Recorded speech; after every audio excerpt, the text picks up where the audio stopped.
Good morning, good afternoon, and welcome to Part 2 of the Blue Hornet 2015 Consumer Views of Email Marketing webinar series. Today we'll be talking about email's influence on purchasing and social in email. Our presenters today are Chris Frazier, Senior Director of Customer Success at Blue Hornet, and Melissa Shaw, Founding Partner and Head of Strategy at Shaw Scott. Chris joined the Blue Hornet account management team in 2007 and uses his 11 years of sales and marketing experience to support our customers' email marketing success. He leads all of our client-facing service teams, including account management, training and education, deliverability management, strategy, and professional services. Melissa is an accomplished digital strategist who has specialized in email marketing since the field's inception more than 15 years ago. A recognized industry leader, Melissa has developed and optimized marketing programs for brands including Alaska Airlines, Virgin Airlines, BMW, Costco, Wells Fargo, Chanel, and Make-A-Wish Foundation. Before co-founding Shaw Scott, Melissa served as the Director of Strategic Services for Oracle Responsive.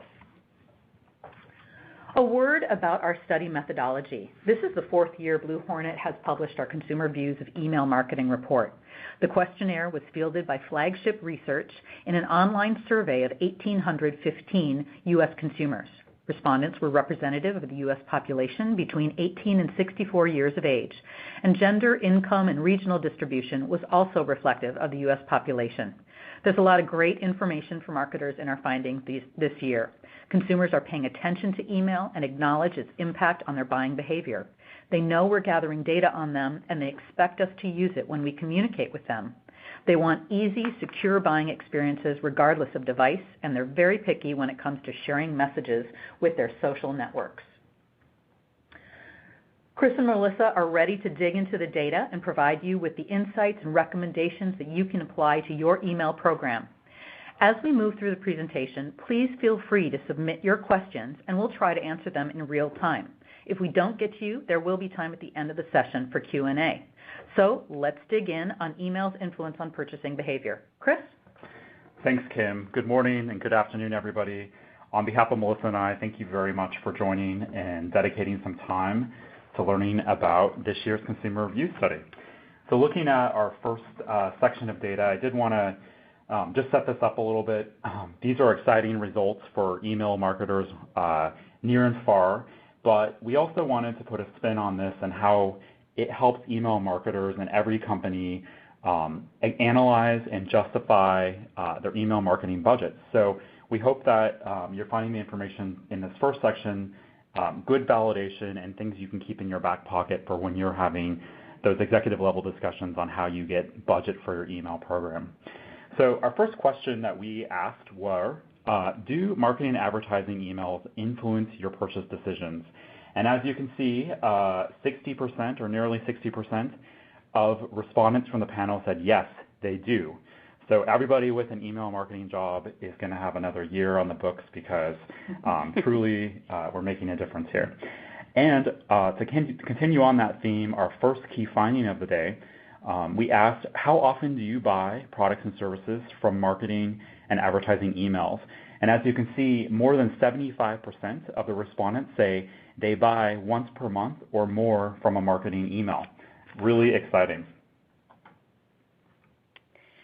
So let's go ahead and dig in a little bit more. One of the questions we had was, what are the ways that email marketing campaigns influence your purchase decisions? And this data, again, was just absolutely great validation.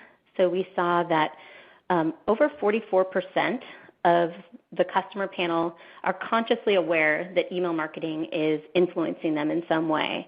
And the top two reasons are that it encourages them to shop more often and it reminds them to purchase.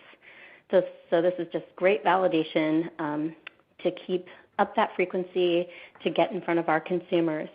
One other thing I wanted to call out in this data is that a quarter, 25% of everyone we surveyed said that they actually spend more because they sign up for a brand email. So again, that's really great for all of us marketers who are trying to increase our share of wallet. We did see one really interesting difference in behavior by gender. So we noticed that more women than men are aware of or say that email marketing is influencing their behavior. So that's just something interesting to keep in mind, particularly if your audience skews more heavily toward women. So in this section, we just really wanted to share these really encouraging and validating results about the actual influence of email marketing on consumers. And then the action items and tips are really around how you can leverage this information to increase your budget when you're in these executive discussions, as Chris mentioned at the top. So a couple of tips. I want to make sure that if you're not already doing this, that you consider measuring the revenue contribution of the email channel.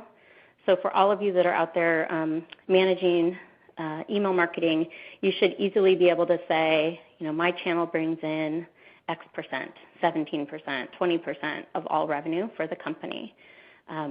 That is a lot easier to do if you're a pure online business, but if you're a business that has an online presence and a brick and mortar presence, one thing that you might want to consider is doing a control group holdout. So this practice can be a little bit controversial. Sometimes marketers are afraid to leave anyone off the list that could be receiving a campaign because that's revenue that you're leaving off the table.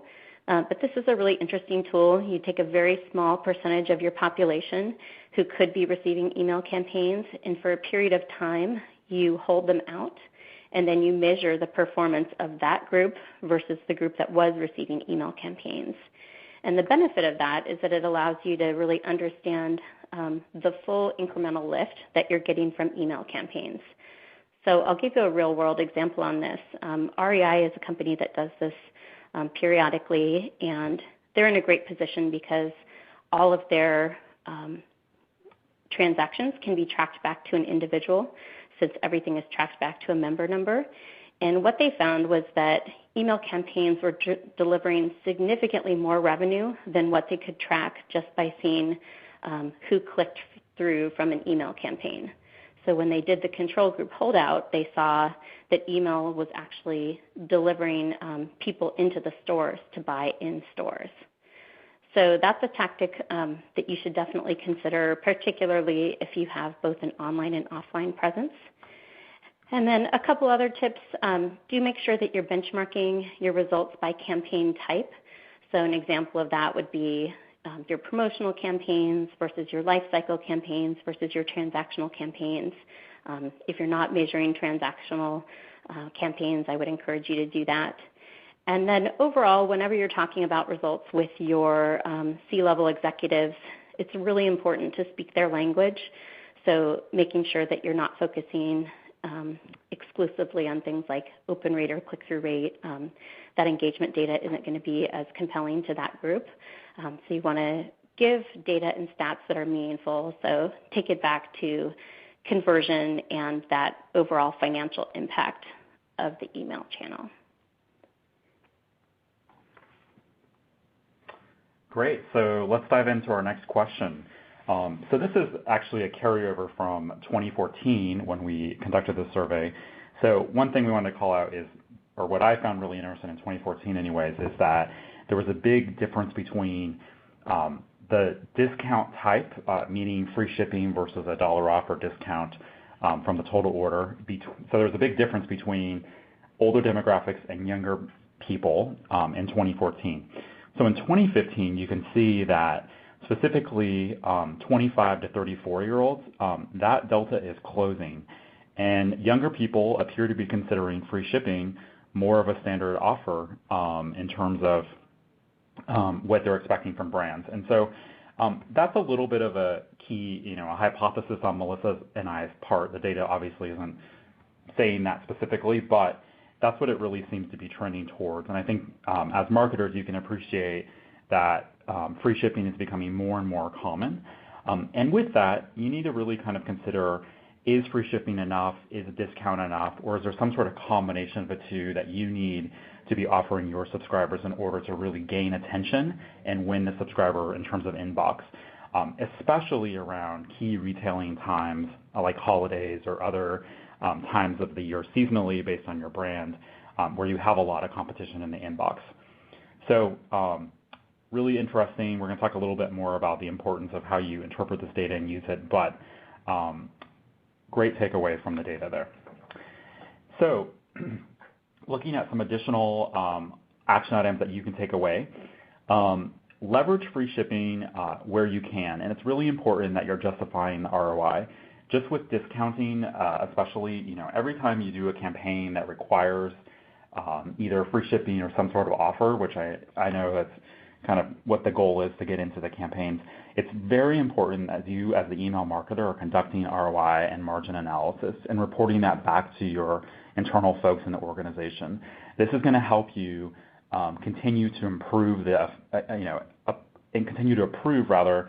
effectiveness of your email campaign, and continue to get buy-in for additional offers as you go through your strategy throughout the year.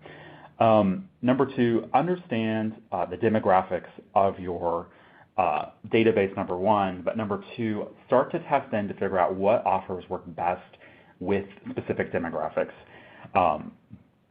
If you're doing that all along, then you really will have a powerful combination that when you get to a really important sale or promotion for your brand or key holidays, you know what works best, and you kind of, again, are moving away from everybody gets the same thing and getting more to a personalized, more effective messaging strategy. And then this is not totally related to the data, but we did want to squeeze in some user workflow best practices when it comes to discounting and from a user experience. So number 1, embed offer codes in your URLs. Don't make people work to use the promotional code or however you're executing your promotion. It's super important that you just make it easy for people. If you were on the call last week, we talked a lot about mobile design and the best practices. We also talked about how consumers are using their thumbs now to interact with your creative on their mobile phones and the tablets specifically. So you can imagine if someone's having to copy and paste or go back to their email and they're trying to use their thumb to do that, it's very frustrating and confusing, and they're probably just going to drop off. So make that experience as easy as possible. Continuing on that theme, ensure that you're being very clear about any kind of thresholds. It's very popular now that people save $25 for spending $150, those kinds of things. But don't hide that those kinds of details or legalese in the footer of your message. Make sure you call that out. Make it a very good user upfront experience. It's only going to help you convert more of the people that you're getting to click through your message. And if you're doing something along those lines where they need to spend a certain dollar amount to achieve or take full advantage of an offer, keep reminding them that through the experience. So if they need to spend $50 more to save $25, you can very likely get them to do that if you just tell them they need to buy another product or something along those lines. And then keep offer reminders and other entry codes or other key details they need to complete their transaction really viewable and usable during checkout, especially on the mobile side of things. Thanks, Chris. Those are some awesome tips. So next we wanted to shift gears and talk about why consumers opt in to receive emails from brands. And this year we asked this question a little bit differently. We know for a fact that the number one reason why people opt in is because they're interested in receiving offers or discounts. So this time we're focusing on outside of offers and discounts, what else would compel you to sign up for marketing campaigns? And the results are pretty interesting. So first and foremost, consumers indicated that they would sign up to join a loyalty or rewards program. And if you think about that, that makes sense because loyalty or rewards programs are usually a vehicle for receiving offers. So it doesn't surprise us that that was the number one reason. Beyond that, I thought it was really encouraging to see that other reasons why people would sign up are for things like just the simple fact that they love your brand, or they're looking forward to the opportunity to participate in research or participate in contests and sweepstakes. So when you're designing your email opt-in widget or your email opt-in page, these are messages you want to consider when you're writing that copy, asking people to supply their email address. One thing that was a bit interesting to us is we did expect a higher ranking for people to be the first to know, to get exclusive access to news or updates or products. And that didn't rank particularly high, but we still think that's an effective tactic. So in a minute, we'll show a couple of examples of brands that are doing that well. All right, so because loyalty and rewards programs were ranked so high by consumers, we wanted to highlight a couple of brands that are doing a really fantastic job with that. So we're going to start off with Columbia Sportswear, and the benefits of loyalty programs are well known. So as a marketer, when you're launching a loyalty or rewards program, that's really allowing you to get a more holistic view of consumer behavior, to have this value-based program to allow you to match back all of your sales to that individual. So that holistic view is going to help you do a better job of personalizing your campaigns. And of course, the main goal of the loyalty program is to keep your customers happy and reward them for taking positive behavior with you. So in Columbia Sportswear, they have a whole slew of email campaigns that support the loyalty program, and we've shown just a few of them here. These are all really, really interesting campaigns. So they go beyond just welcoming you to the loyalty program. They also have this monthly touch where they're getting in front of you and they're reiterating any behavior that you've taken in that month, and they're encouraging you to purchase. And then they have these really helpful points accrual reminders. So they're letting you know that you have points that you need to use before they expire. And we find that that's a particularly popular campaign because it really provides a benefit in the service to the customer. So we wanted to share a little bit of data on how these perform. And we've got some great results here. So as you can see, 162% lift in open rate, which is just incredible. So this is the example here is showing how loyalty email campaigns perform compared to regular promotional campaigns. And it's just completely off the charts. Click-through rate is 428% higher. And most impressively, the revenue per email is 15 times higher for these campaigns.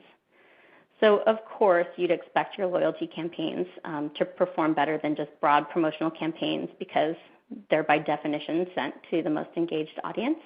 But this is just nice validation that this type of approach where you're asking customers to self-identify and then creating a mechanism for them to really engage with you, that really works well. We've got another brand we wanted to highlight. We also wanted to chat about Alaska Airlines, so give you a non-retail example. This is obviously a travel example. And if you logged into last week's webinar, we talked about them a little bit. They have a very comprehensive loyalty marketing approach. So their loyalty program is called Mileage Plan, and they have a variety of campaigns that are automated and touching their customers all across the customer life cycle. So all of these programs are designed to help encourage customers to both earn and burn miles. So that means, fly more with them, earn more miles by using a credit card, et cetera. And then on the flip side of that, they also want people to actually use those miles that they're accruing because airlines need to keep those on the books if they're not being used. So they have a monthly statement that goes out, and it has these really fun little gauges that show your progress to tier. And I did want to call out that monthly communication is a responsive email, so it looks great even if you're on the go. So if you're a frequent flyer and you're looking at your email on your phone, it looks wonderful. And then the example on the right is a very successful program that they call Almost to Tier. So besides just welcoming you when you get to the tier, then they're also giving you these little nudges or reminders as you're getting close to the next tier level. So they're really encouraging you always to reach up to the next status. So we can go ahead and flip to the next slide. We wanted to also highlight a couple of brands that are doing a really nice job of delivering on that promise of giving a benefit of early access. So we've got two different scenarios here. The one on the left is from The Gap, and The Gap does this periodically, and I think this is such a fun approach. So what they do is, in this case, it was around holiday time, and they had some really special limited edition collections, and they sent out an email campaign to email subscribers, and email subscribers basically got the first crack at this merchandise.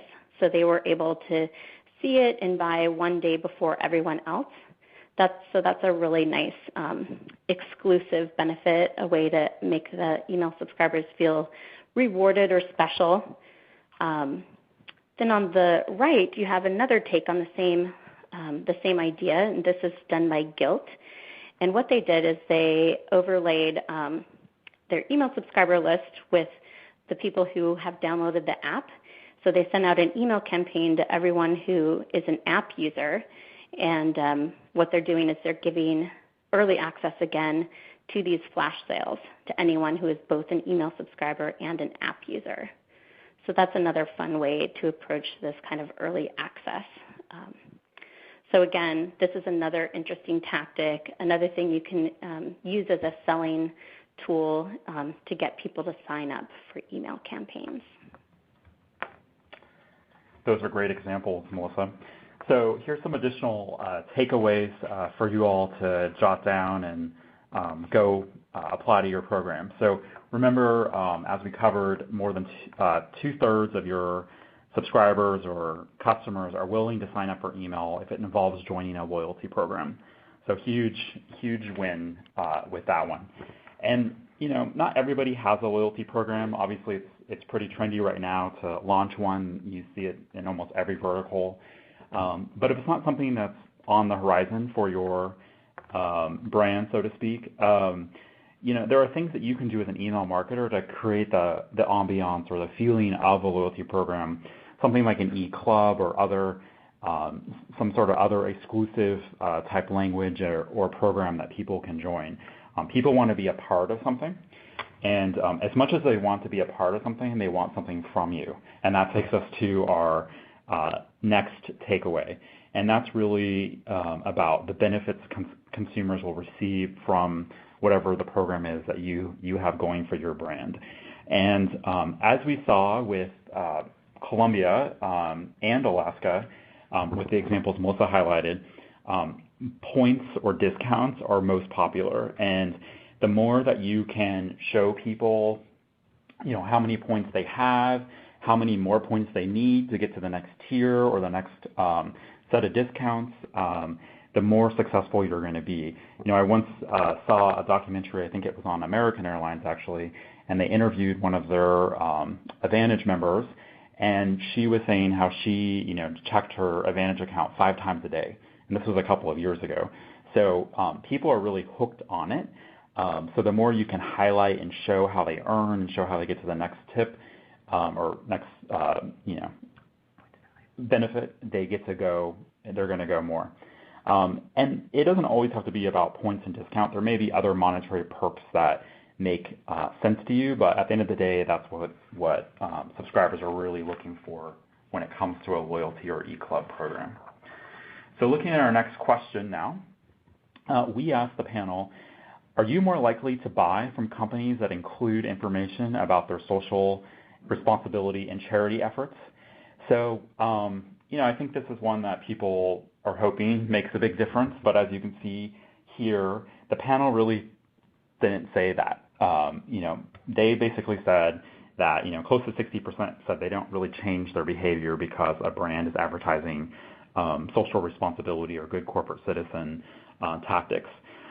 We did, though, dive in a little bit deeper, and as you can see at the lower part of the slide here, we asked, are these things important, these 4 call-outs, so important or not so important? And you can see the biggest kind of issue people are most passionate about was fair labor practices, with 67% of the panel saying that was very important to them, and then followed by products produced in the United States. 62%, just over 62% said that was an issue that's very important to them. But either way, you can see that these are kind of maybe 4 good categories if you do want to fold in some social responsibility or charity efforts into your branding. These are 4 possible topics or approaches you might consider. So we'll show you a couple of real-world examples here, and I think to draw on some of the themes that Chris just shared, the important thing to keep in mind if you're going to go down this road of weaving some social responsibility message into your email marketing campaigns is that it needs to feel authentic to your audience, and it needs to be related to the brand or presented in such a way that it's very contextual. So on the left, you've got this example from Bowdoin, and Bowdoin is one of the stores where I shop at frequently for my son. So they have a really great selection of kids' clothes. So it makes sense that they're highlighting a charity that's focused on supporting kids. So that context really made sense to me, and they did this in an interesting way. So if you donate, you would get in exchange a $15 gift voucher for use at the Bowdoin store. So that's a pretty compelling incentive to tap into their audience and try to get their audience to help support kids in need. So this felt really authentic to me and really made sense in the context of their brand. On the right, you have an example from another kids brand called Pish Posh, and I thought this was a really interesting tactic. So they, instead of giving this voucher for donating, what they did is they asked you to register. So you would register and choose from a list of brands or nonprofits that you'd like to support. And then what happens is if you're getting their email campaigns and you're clicking through on your campaigns, for every click that you do on their campaigns, they're actually donating to the charity of your choice.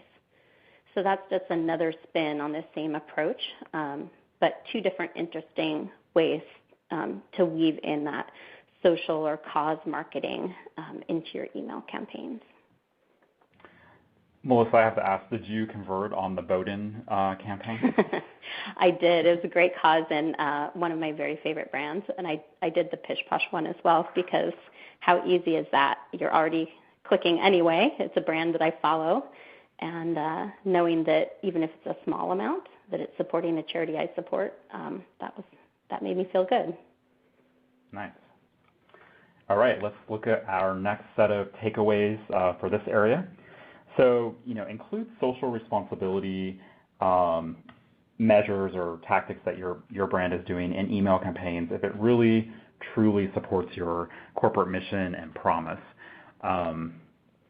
Another thing to keep in mind, don't expect that, we saw in the data that most people don't really change their behavior based on these, tactics, but don't expect a noticeable impact on conversion or engagement rates just because you've included some good corporate citizen information in your campaign.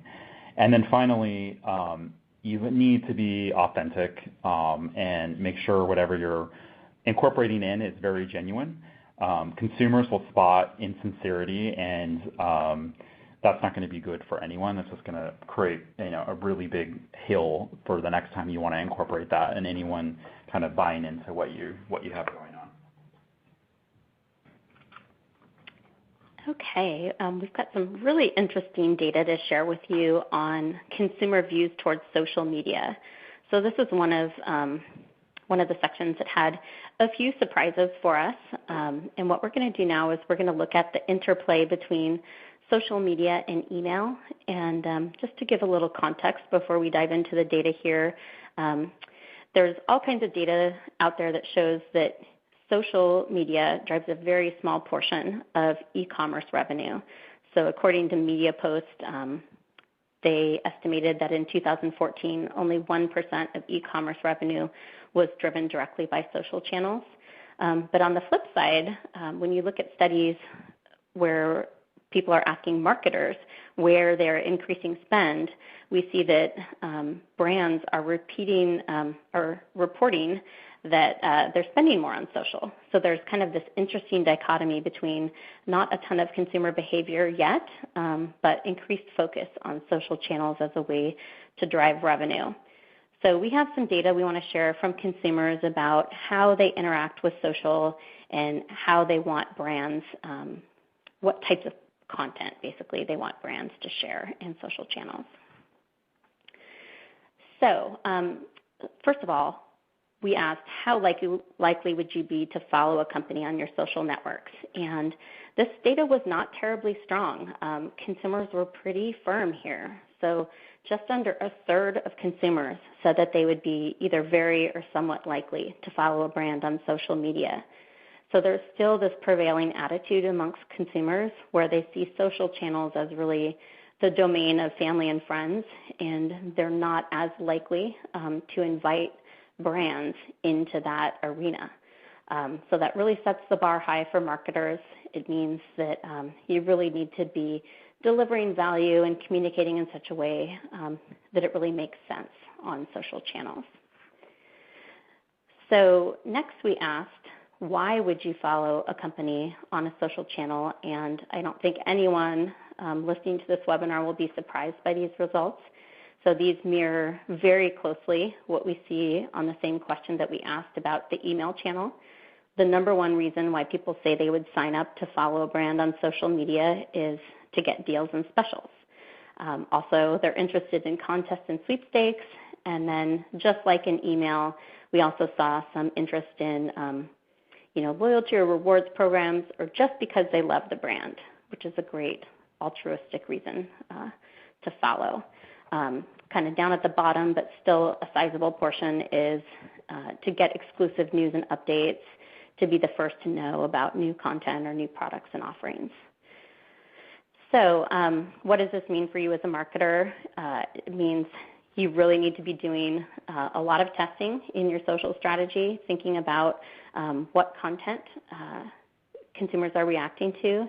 And just like in the email channel, you want to make sure that you're pushing out a variety of both promotional content and more brand-centric content on social channels. All right, so let's look at a real-life example.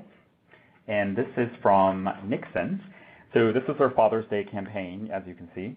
And as much as the data is saying that there's a little bit of a wall between what customers or consumers or subscribers, however you want to describe them, are interacting with you on email versus social, we did think this was a really good, simple inclusion in Nixons Father's Day campaign. So you can see the blow up on the right.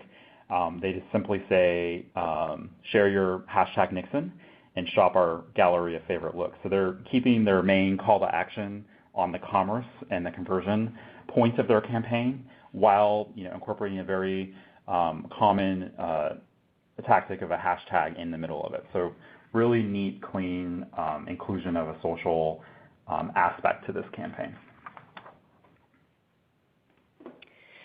So I wanted to highlight another brand. You guys are getting quite a view into my shopping habits. You can see this is Modcloth, which is a brand I love. This happens to be a client of ours as well. And they do an absolutely spectacular job of integrating social efforts and email campaigns. So in the example on the left, this is a campaign where they're trying to encourage their email subscribers to follow them on Instagram. And unlike a lot of brands that just put out these campaigns that say, follow us, they're actually giving a really compelling reason for you to follow on Instagram. So what they're doing is in this case, they were launching a private label brand. And if you sign up for Instagram, you'll be able to be amongst the first to actually see that product. So there's a real tangible benefit or a reason why the subscriber would actually want to sign up. And then the example on the right, I think, is a fantastic look at how to really leverage user-generated content that's coming from a social channel. So Modcloth in this case is doing a favorite dresses campaign, and they're pulling content from a feature on their site called the Style Gallery. So the Style Gallery is a community of customers, and people can post pictures of themselves wearing Modcloth clothes. And then in the Style Gallery, there's all kinds of connections into their social channels. So you can sign up to follow your favorites. You can email, tweet, or post any of your favorite outfits. And then what they've done here is they've used that content of actual customers in their clothes, and they've used that to create an email campaign to in turn drive conversion. So this is an example of a brand I think that really gets social and is doing a beautiful job integrating social and email well together. So on the flip side, I want to show you an example of what not to do. We always like to pick on somebody. So this is an example of kind of the old school approach to integrating email and social, and this is something that I would encourage you to avoid. So you can see in the Priceline example on the left, they've got this collection of 5 different ways that you can follow them in social, and it's up in the header, so it's before you've even interacted with any content in the campaign, and it's a bit overwhelming. They're just slapping those social icons on there, and it's really disconnected from the actual content of the email. And besides that, it's just a little early in the conversation to be doing that. The Avery example is even a little bit worse in my opinion, not just because they have even more icons. They have 7 different ways that you can interact, which I think is a little overwhelming. But if you look at the subject line, you can actually see that this is a win-back campaign. So they're going out to people who have completely stopped interacting with their brand, and the very first message that consumer is going to see is, here's 7 different ways that you can interact with us. So I don't think it really makes sense contextually. You could, as part of a win-back or reactivation campaign, have a call to action that's maybe down lower in your content that says something like, prefer to follow us in another channel, not email, and that would make sense. But really presenting these icons in the header, where you really could be focusing on the primary call to action, which is trying to get some sign of life out of them, that is not a good way to go here. Hey, Melissa, we have a question. Sure. Sophia would like to know how we target customers who follow you on Instagram. So how you know if a customer is following you on Instagram and target them in email campaigns? Yes, I believe that is the question. Okay.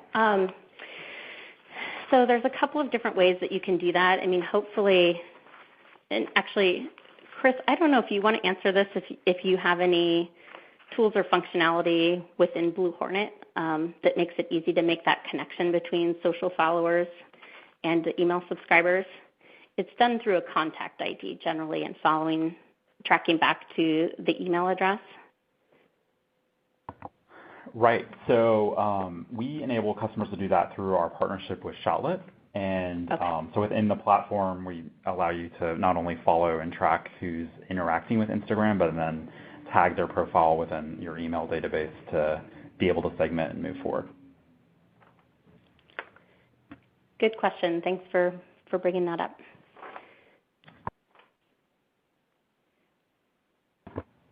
All right, great.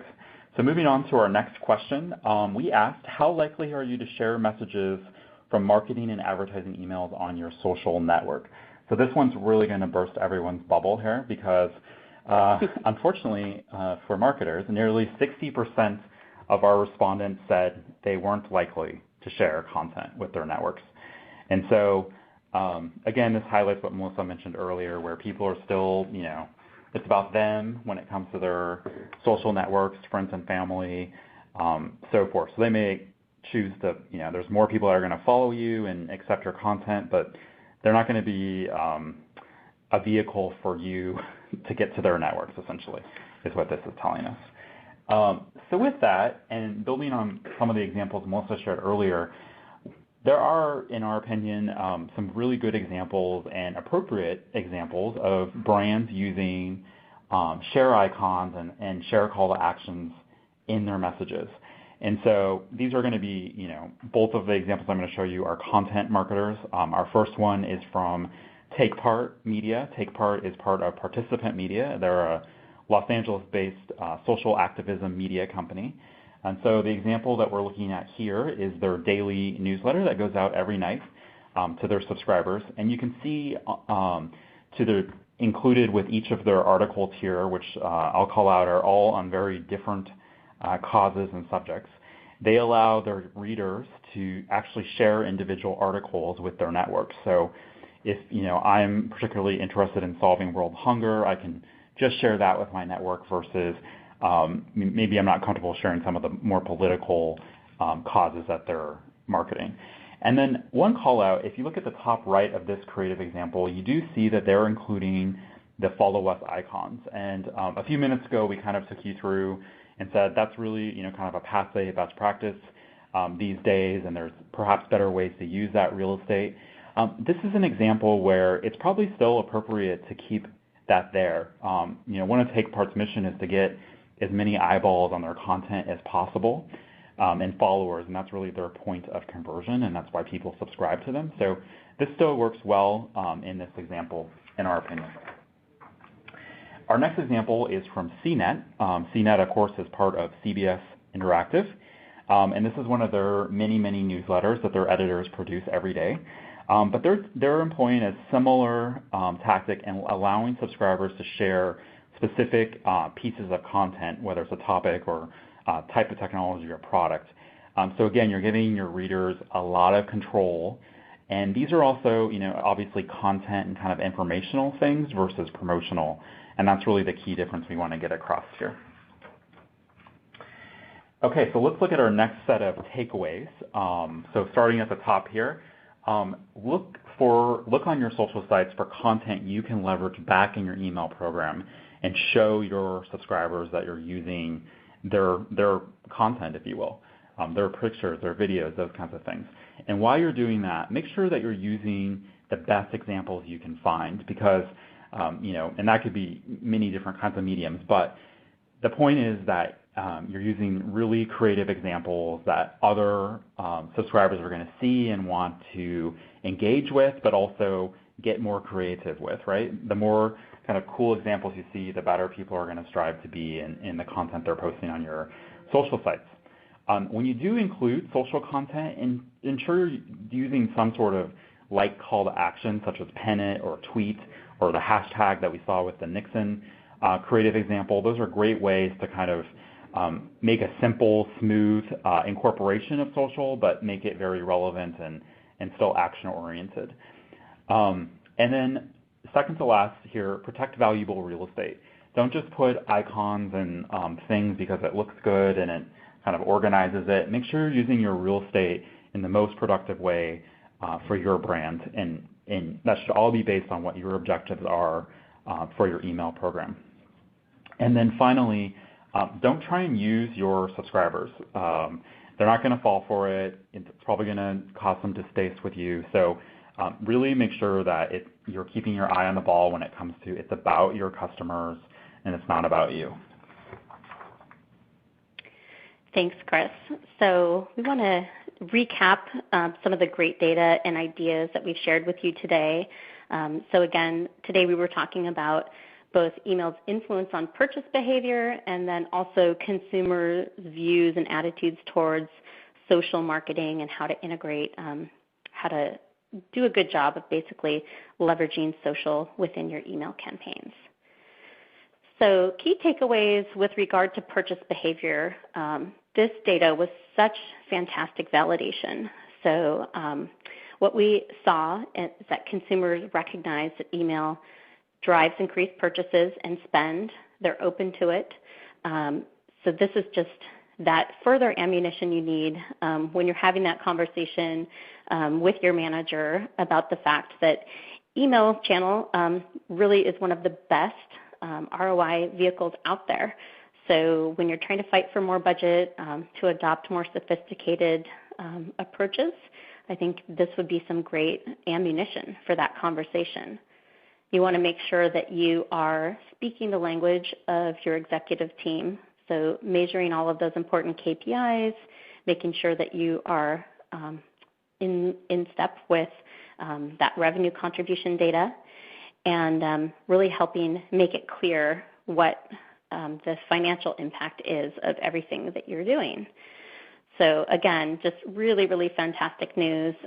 Consumers are open to email, they understand it, and it's actually influencing their purchase behavior. So next Thanks, we have Melissa. Yep.